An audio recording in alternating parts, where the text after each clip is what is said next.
أعوذ بالله من الشيطان الرجيم. بسم الله الرحمن الرحيم. لله ما في السماوات وما في الأرض.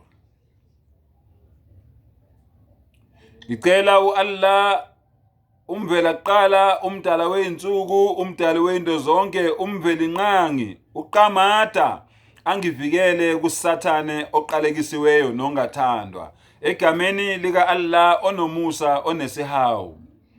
Yonke into esemhlabeni nesemazulwini ayisikhombisa. Ngisho nesihlalo sakhe sobukhosi nezingelosi ezengamele leso sihlalo sakhe sobukhosi azinalungelo lokukhonzwa.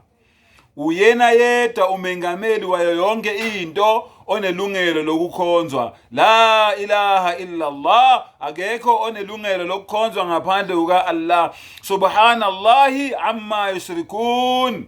Inkazimulo ifanele uAllah kukho konke lokhu abamfanisa nako, noma labalingane abamenzela bona, noma labancedisi abamenzela bona. Akazali, akazalwanga, endalweni yakhe ayikho into efana naye. Umkhonze yena yedwa, ungamxubi nezidalwa zakhe. iQuran engcwele le engiqeda ukukhuluma ngayo. Ingena eBhayibhelini encwadini kaJeremiya 17. Sikhuluma ngobunye bikaNkulunkulu. Ukuthi uma ngabe wena ukholelwa ebunyeni bikaNkulunkulu, yini ezokwenzeka empilweni yakho? Lalela-ke. Verse 5, Jeremiya 17 verse 5. Usho kanje uJehova uthi, uqalekisiwe umuntu othemba kubantu.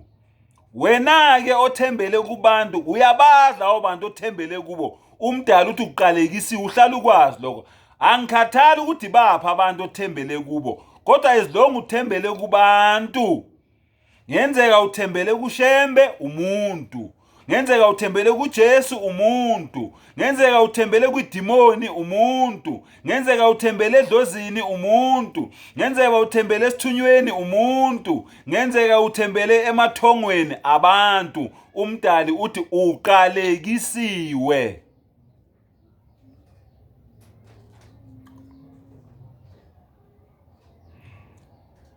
Ayenze inyama ibe yingalo yakhe, nonhliziyo yakhe isuka kuJehova. Uma uthembela kubantu kulento esengiyibalile, inhliziyo yakho isisukile kumvela kuqala, kumveli nqangi, kumdali weinto zonke.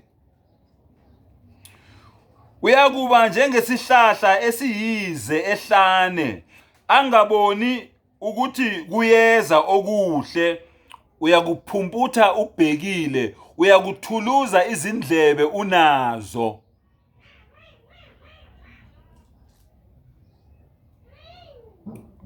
Uyakumunguza ukwazi ukukhuluma, yoba isimumu ukwazi ukukhuluma. Uyakuhlala ezindaweni ezishileyo ehlane, ezweni likaSawudi elingahlalwa muntu. 7.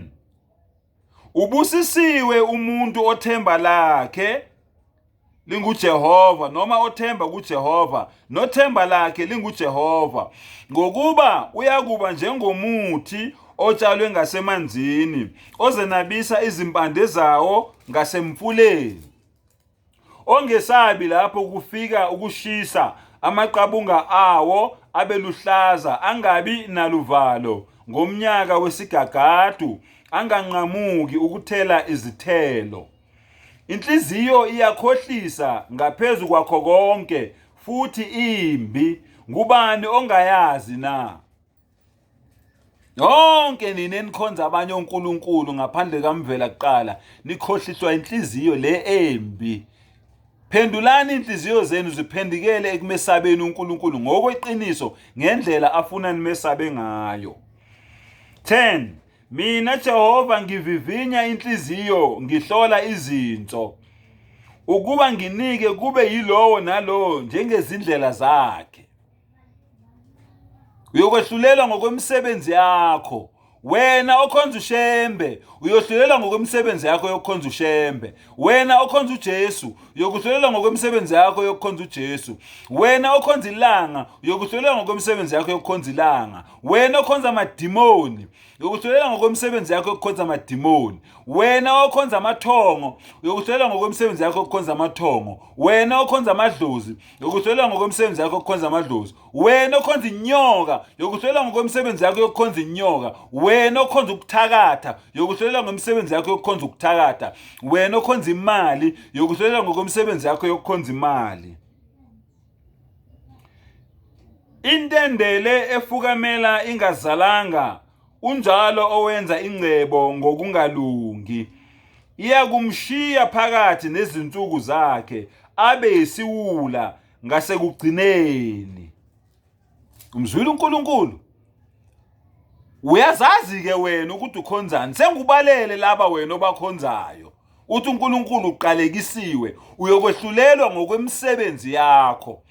Phenduka ke mfowethu, phenduka ke dadewethu.